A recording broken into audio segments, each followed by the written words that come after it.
All right, please turn in the quiz from last time. I'm just kidding with you. Welcome back, everybody.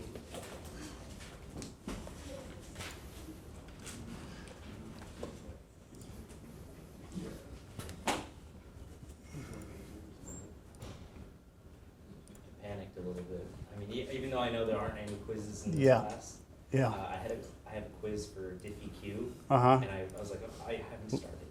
So I thought, I don't know, conflated the two. Just messing with you. All right, so there's one thing we need to do before we can move into 10.2.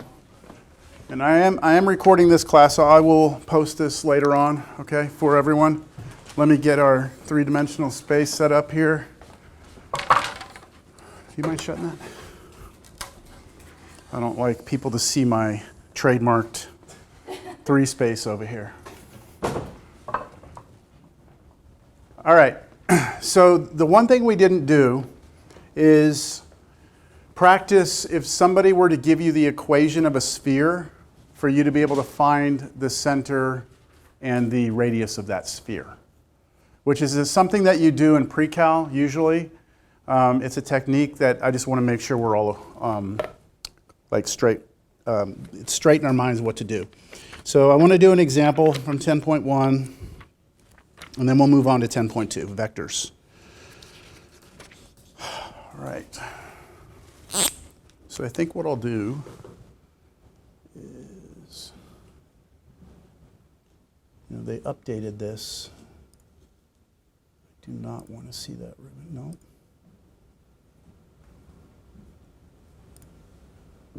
Shit. I hate this word. This OneNote, they updated it and I just don't like it, but we don't like change, do we? All right, so here we go. I'm going to give you the equation of a sphere, 3x squared plus 3y squared plus 3z squared equals 10 plus 6y plus 12z. Now I am telling you that that's the equation of a sphere, all right? I'm letting you know that.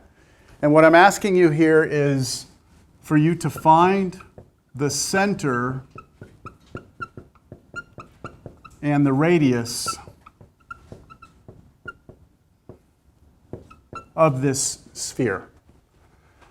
Now, from last class, the notes in 10.1, just throw it up here real quick. There it is. The equation of a sphere in three-dimensional space is x minus h, that quantity squared, plus y minus k, that quantity squared, plus z minus l, that quantity squared, equals r squared. That's the generic formula for the equation of a sphere, where the point HKL is the center. HKL is the center, and r is the radius.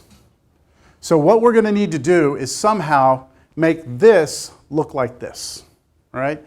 And that task is going to be accomplished using, any ideas of how we can make that look like that formula?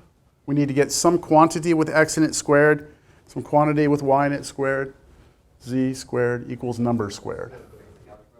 What algebra? Okay, we'll get our variables on one side. And then once we get them over there, any ideas? Simplify. Okay. Let me do it this way. Oh man, squeaky and dying marker. Wait a minute, hold on, that's minus. Minus 12z. I'll leave the 10 over here. Oh, that was so close. You got it? You got it? Someone shoot it. Let's see. See? It's not as easy as it looks, right? It's not as easy as it looks. All right, so what are we going to do?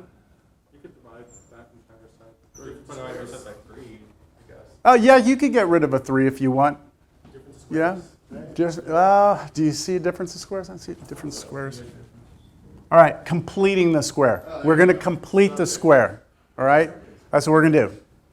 So let's go through the idea here of completing the square. How do we complete the square? Well, that's why I want to show you this example, because we want to make sure that you have a proper technique in mind so that you can do this, right? So do we need to do anything for the x's? Can we rewrite this so it looks like that formula? Well, yes, but the 3 is a problem. So who mentioned the 3? You want to get rid of the 3? You don't want to divide everything through by 3? Could we? I mean, it would actually help us over here, right? Because these are all multiples of 3. There, it's going to give us a fraction. But we're allowed to do that. So let's do that. Let's just get rid of the 3 by dividing it through.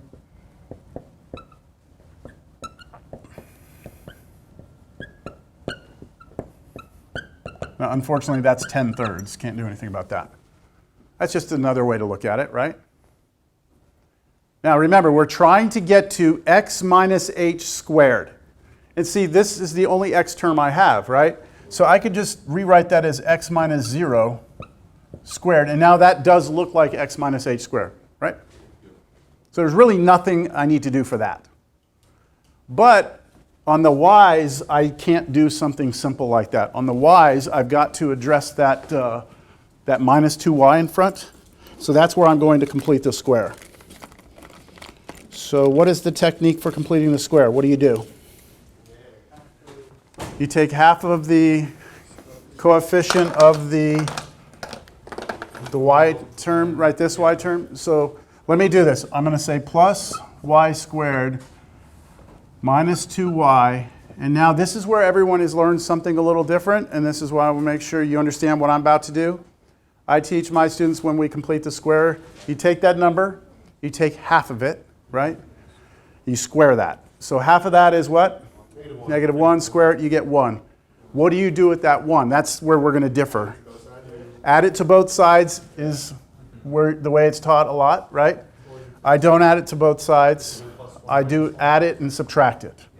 So I'm going to see like a hidden 0 here. And so I'm taking half of that number, which is negative 1. I'm squaring it. I'm getting 1. I'm going to add that. Let me put it in a different color. I'm adding the 1 and subtracting the 1. The reason I teach that, for those of you who had me for Cal 2 will remember, is because sometimes you're trying to complete the square underneath a radical in the middle of an integral, and you don't have two sides of an equation. So you have to work within the framework of the expression.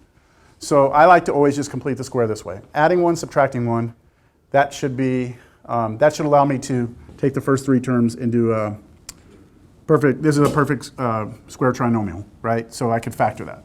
All right, let's do the z's. Same thing, right?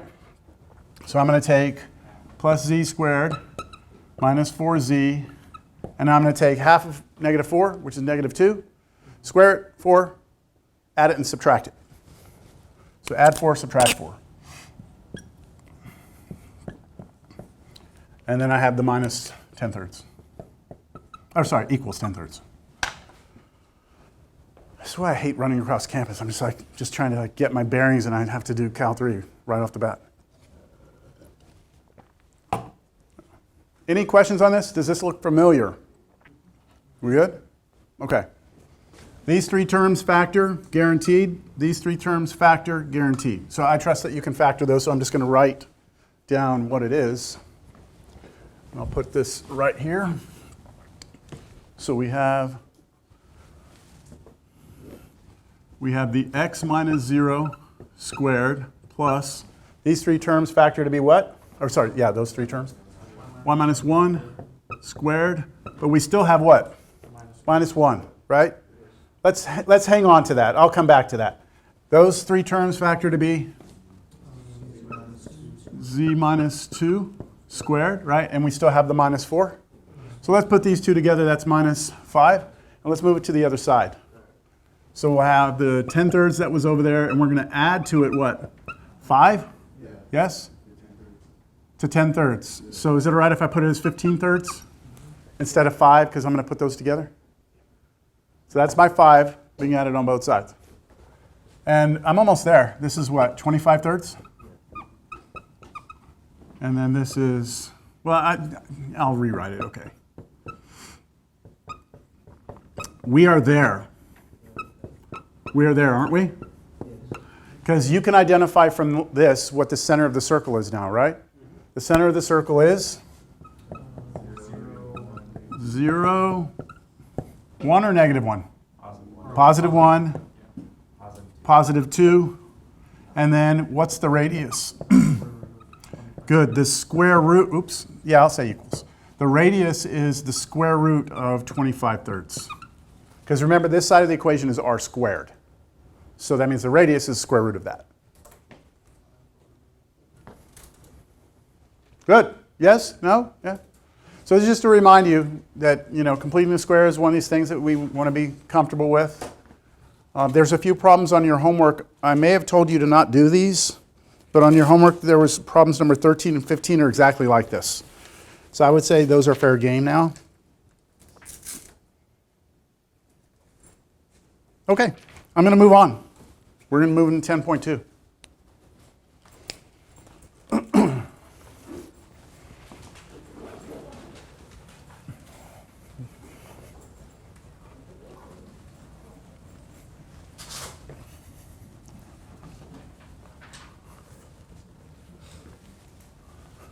Oh, I forgot to take that thing back to that lady. Oops.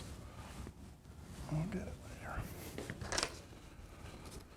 So 10.2, vectors. How many of you have seen vectors before somewhere in the past? Yes? Physics? Most of you physics, right?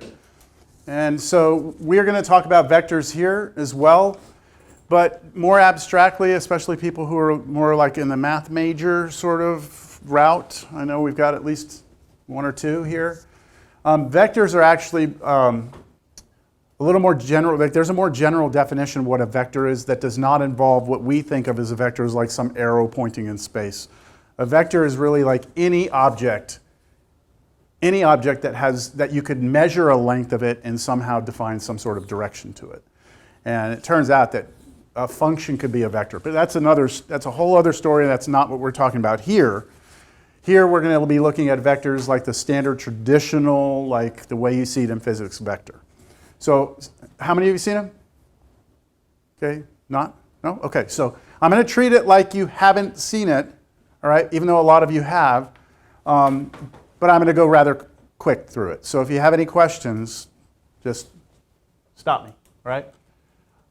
It's one of the things I was looking forward to about this class. It's so small, I feel like we can like not get lost here with each other. All right, vectors are objects that have two main properties, right? They have some magnitude, right? So a vector is some object, some geometric object that has some length to it, which we call the magnitude or the norm, and then it must have a direction, which is a way that it points. And so the geometric concept of a vector in two-dimensional space, that is on a flat sheet of paper, is something like this. You have a point where it starts, and then you have some ending point, which we put an arrow here. You can tell that this right here has a direction, and it has a length, right? I could come in here and I could measure how long this is, and I could somehow define an angle, right? I'd probably define an angle relative to like the x-axis. An angle would be like, this would define some sort of angle for it, right? So something that has a length and an angle. Now I can change this, right? Change its length, change its angle, right? Vectors just kind of anywhere you could imagine putting them. Bless you. In three-dimensional space, I'm going to have to move this over a little bit so that doesn't happen. In three-dimensional space, it's the same exact idea, right? Same exact idea, except now this arrow-looking thing is pointing somewhere in space, right? So let's just take this right here, and let's just say that this has an arrow on this end, right? That has a length, right? What about direction? It has direction, but what are you going to use as your reference, like your relative position for angle? Like when you're on a flat sheet of paper, if I give you that vector like that, then I think we can always say, let's reference it off of, the standard angle of, this is 0, and then we could always define that. But if we're in three-dimensional space, what do you reference off of? Okay, so let's say we go to the origin. What's that angle? You see what I'm saying? Like, are we saying the angle from here to the plane? Are we saying from here to this plane, right? So we would have to have whatever convention we establish for it, right? I'm just saying it's not as simple in three-dimensional space to talk about angle. but we could define one. Yes? Okay. Now, some of the language and terminology when you have a vector, right? Let me put my arrow on here, even though you're not going to be able to see it. There you go. There's my arrow right there at that point, right? So when you have a vector, this first point, this end of this point right, or the end of the vector here is called the initial point or the tail of the vector. And then the point here at the end of this, the tip of that right there, is called the tip of the vector, is the terminal points where the vector stops. When we write vectors, we usually use a letter with, it's in most textbooks, it's a bolded letter, right? But because in class I can't do bold, right? Most of the time, you'll see people write vectors like this. What that is on top is it's like a half vector. It's like there's a vector like that. We could have done that for our notation, but we just decided to cut the bottom of that thing off for some reason, all right? So this is the notation we use for vectors. The letters that we use for vectors are usually V, W, U. We stay away from X, Y, Z because we reserve those for like our standard variables that represent real numbers, right? Here but there's nothing that says you couldn't call this X with the little half arrow over it. So that's just notation, right? And language. All right, two vectors. This is where things, like if you've never seen vectors, this is like what makes vectors so special. Two vectors are said to be equivalent or equal if they have the same magnitude and same direction. So let me show you something. I know a lot of y'all are writing this. Remember, these notes are available to you, right? So I don't want you to get too bogged down on trying to write everything down, because I'll make it disappear just like I did. Let's look at two line segments. These are line segments living on a flat sheet of paper. I'm going to call this point right here A, this point B, this point C, and this point D. The notation we use for a line segment is this, AB with a line over it. That represents the line segment that goes from A to B. For a line segment CD, that's the way I'd write it. My question to you is, are these line segments equal? Are they vectors or line segments? They're line segments, right? Are the line segments equal? No, because line segments, the position matters, okay? Do these have the same length? Looks like it, right? Do they look like they're in the same direction? Yes, right? But are the points the same? To be the same when you're talking about line segments, to be the same means you have to be exactly the same. That you have to be in the same position as well. The beauty of a vector is that it eliminates that necessity for having the position be the same. So you can, as long as you have magnitude and direction being the same, then the vectors are equivalent. They're indistinguishable from one another. So if I instead connect a vector that starts here, we call that the tail, and I go here to the tip, right, like that. It's good? Yeah. It's going to be a good semester. I feel it. All right, so this I'm going to call the vector V, okay? And then over here, I'm going to go here to here, like that. I'm going to call this the vector U. Are the vectors V and U equivalent? Yes, because they have the same magnitude, right? And they point in the same direction. Which means that it does not matter where you put a vector. You can move it anywhere you want in the space and it still is the same vector. And why is that important in a physics class or something like a physics class? Let's say I'm taking, let me take this chair over here. Let's say I'm taking this chair and I want to grab onto it and drag it across the room, right? Then I'm going to hold on to it and I'm going to start pulling it across the room. I'm applying a force to this chair. And my force that I'm applying through my arm is going to be pointed in this direction. And if I pull really softly, right, it's going to, like that, or I can pull faster, right, harder. You can represent the angle you're pulling at, right? You can represent that, and the how much you pull, the strength can be the length, and you can represent that as a vector. And as you move across the room, the vector is still the same vector the whole time, like it never changes. If we never used vectors, then you'd have line segments, something like that, and then every time you move, it changes, and that's not good, right? So a vector, we just want it to have the property that the magnitude and the direction is all that matters. That's all that defines it. We clear? That good?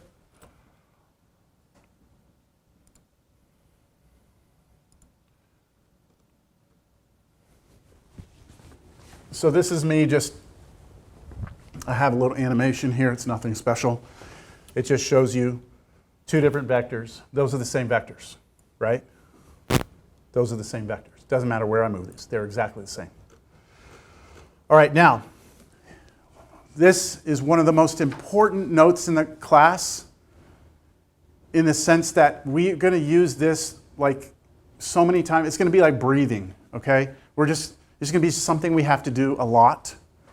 And so I want to take my time through this because normally in a class I just blow through this and I realize that maybe I should just slow down because students will struggle with this for a while. So you understand the idea that the direction and the magnitude are all that matters for a vector.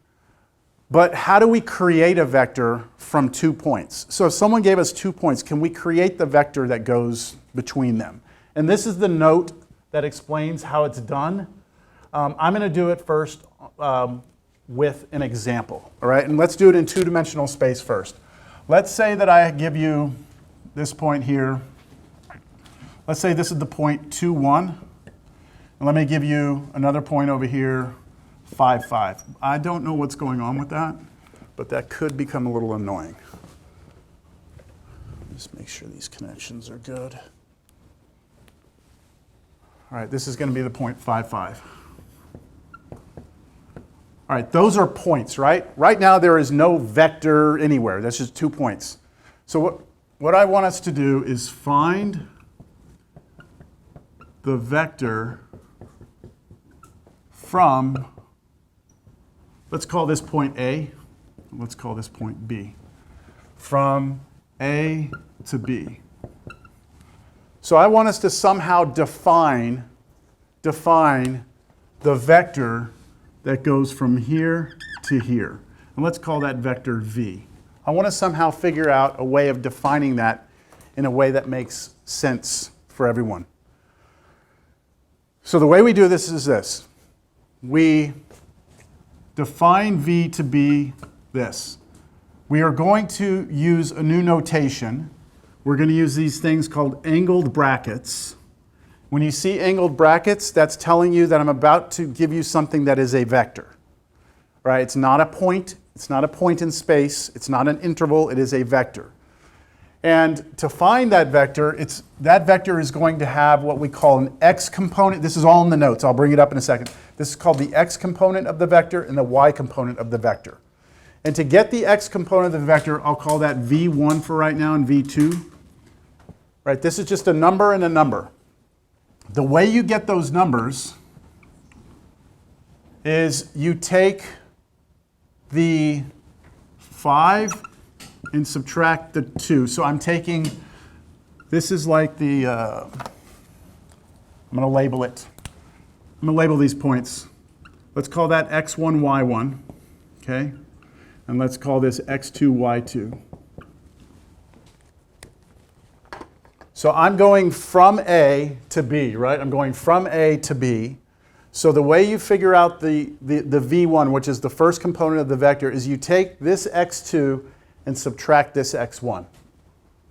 So that is x2 minus x1. The formula, again, is going to be right there in the notes. You do x2 minus x1. So you subtract the x coordinates. That's all you do, right? But what's important when you subtract is that you have to do the x coordinate of the point you're going to minus the one you came from. You can't do it the other way around, all right? So it's the 5 take away the 2, and then the next component, the v2, is going to be the 5 take away the 1. So it's the y coordinate here minus the y coordinate here. So 5 minus 1. Close it, and this is the vector 3, getting sloppy there, 3, 4. That is the way that we represent that vector. The vector right here, v, that goes from here to here, this is the way we write it, 3, 4. Any questions on that? Now, we can move this around, can't we? We can, remember, this can move anywhere I want. So as long as I maintain this direction and the length, I can move this vector here, or down, or over, right? Doesn't matter. But that's the way you define it, right there. So let me bring those notes back up. The notes will hopefully make a little more sense. So this is saying the vector from A to B is the x coordinate of the second point minus x coordinate of the first. The y1 is the y2 minus y1. Now, if you want to go the other way around, right? If you wanted to go from B back to A, then you would have to switch the order of subtraction, right? It would be the 2 take away the 5, and then the 1 take away the 5. And then I talked about the angle brackets there. That's just a visual representation of nothing, and then now something. That just shows the vectors going in different directions. Okay, in three-dimensional space, right? In three-dimensional space, if you want to define a vector, not a whole lot changes. Right? What's the one thing that we add to the mix here? Z, right? So because you're in three-dimensional space, you're going to have an order triple, 2 ordered triples, right? You're going to have to, if you're going from one to the other, you're going to be taking the second point's x-coordinate, subtracting the first point's x-coordinate, and so on and so forth for all 3 of the order triple numbers. All right, let's just, I just want to make sure, okay, you do this, example 1, everyone do B, part B. And just raise your hand when you have an answer. You have 30 seconds. No, I'll give you more time. Let me scroll so you can at least see the formulas up there in case you need them. I want you to do the second one. I want you to write down what is the vector that goes from B to A. Yes? Well, no, you said raise your hand, but you got it. Oh, you got it. Okay, just hang on.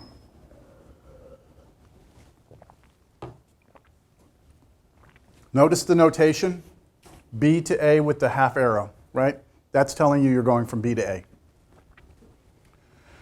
I'm not sure what's going on with this. It's kind of weird.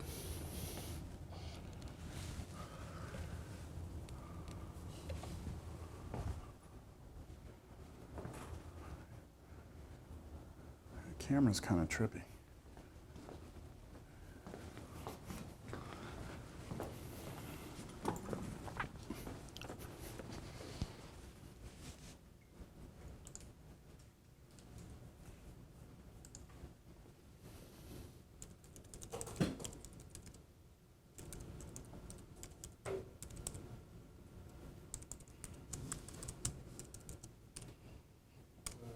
Okay, everyone got it? Still okay? Who wants to share what the vector is? How do I write it? Angle bracket. Angle bracket. -8. -8. 13. 13. 4. 4. Yeah. Agree? Everybody agree? Anyone disagree? Anyone need help? You got that? If you did the vector from A to B instead, do you all know what would change? Just the signs. That's all that would matter. I mean, that's all that would change. If you did it the other way around, this would be +8, -13, -4. You can check for yourself, but it is. Now, we have to talk about a special vector, actually, really an important vector, and that is what is called the 0 vector. The 0 vector is a vector, okay? But it's the one vector that does not have to follow the property of having a direction. Yes? When we just did, were we going from B to A? B to A? Yes. Well, I don't know. I asked y'all if it was right. Y'all said it was okay. Oh, y'all didn't agree? I got 8. Oh, well. -4. Oh, hold on. Okay, we got disagreement here. Hold on. B to A. What was it? I didn't even look. I just trusted you all did it right. Okay, what is it?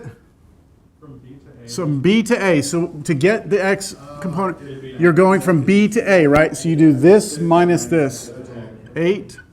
And then And then it'd be -5 minus 8 would be -13. Okay, y'all just speak up. I'm sorry. I should have checked your work.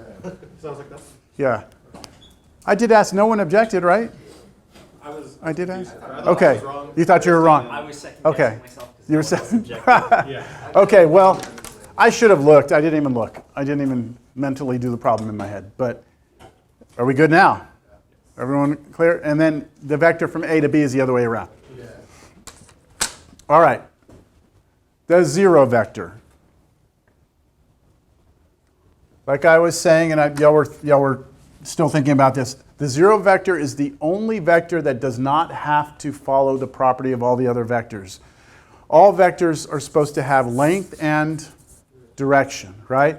The zero vector is the vector that has zero length. The length of it is 0. And the direction is not defined because it's almost like a point. And so how can you talk about the direction of a point, right? So it's the one exception to the rule for vectors. Yes? How is that even a vector then? That's what I'm saying. Okay. A vector must have magnitude and direction with the exception of the zero vector, which is allowed to not have a direction. Because it would be impossible to define the direction. Yes? Why is the zero vector important? You'll see. I mean, yeah, you'll see. We're going to do cross products and dot products, and so the zero vector is something. It's like asking what's the importance of the number 0 in our number system, right? When you take 5 and subtract 5, what do you get?